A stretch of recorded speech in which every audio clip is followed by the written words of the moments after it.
Hey, Neural Educators, Tess here. So, I have been thinking a lot about brain plasticity or its ability to change, but also how most of us, when we are teaching or learning, use stiff ways of doing that, specifically blocked thinking, which is where we think we have to learn about concept A before moving on to B, before moving on to C, right? And that we will learn better that way.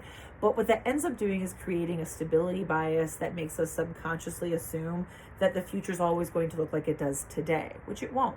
But it's this bias that we're creating. And I read this book, Imaginable, by Dr. Jane McGonigal, where she talks about urgent optimism and the belief that even as the world shifts, we have the agency to change it.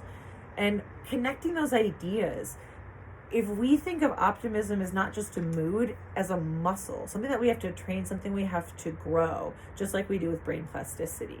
So the idea of interleaving our learning or having multiple concepts that we learn about all at the same time happen together, and then changing up what that might look like from one learning session to another, but learning about multiple things all at once helps us pivot to new ideas, helps us make stronger connections and distinctions.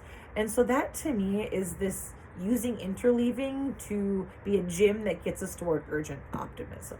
So I'm going to challenge myself to start interleaving in my life more. If any of that sounds interesting to you and you want to start thinking like a futurist about your world now, think about reading Imaginable by Dr. Jane McGonigal.